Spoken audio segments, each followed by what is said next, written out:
très jeune, Hildegarde, elle était la 10e d'une famille de petite noblesse, a des visions particulières.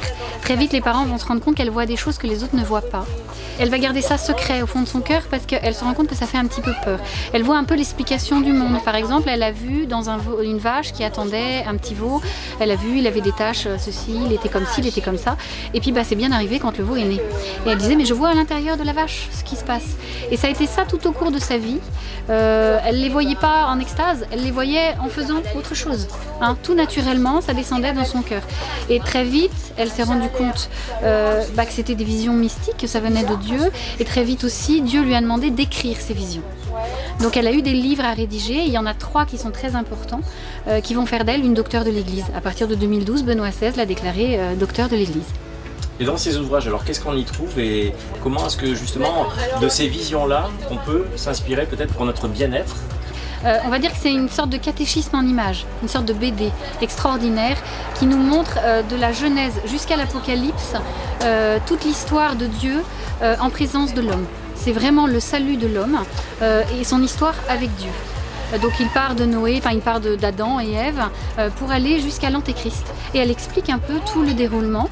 Et si on l'a mise docteur de l'Église, c'est vraiment parce qu'elle respecte tout l'Évangile, elle l'éclaire et ça nous permet d'avancer dans notre vie de foi. Elle va parler des sacrements, elle va parler de l'Église, elle va parler de la relation de l'homme dans le cosmos avec les énergies qui sont divines, comment s'en servir, celles qui sont négatives, celles qui sont positives, quels aliments manger, quels aliments ne pas manger, comment prier.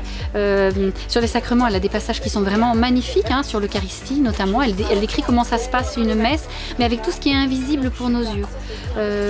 C'était vraiment des passages à lire parce que c'est très touchant. Sur le plan physique, puisqu'elle a deux œuvres, le Physica et les causes et les remèdes, elle explique bien qu'une bonne alimentation est très importante, même pour prier. Parce que sinon, la maladie rentre et que du coup, on n'est pas disponible pour les choses spirituelles. Donc elle a une vision holistique de la personne. C'est pour ça qu'il y a beaucoup de cercles chez elle, mais le cercle est très important pour expliquer que le monde est plein. On est vraiment au centre avec l'homme de Vitruve, parce que Léonard de Vinci l'a repris. Et elle montre un homme au centre qui écarte les bras. C'est le nouvel Adam. Et elle explique ce monde, comment le monde tourne avec ce nouvel Adam.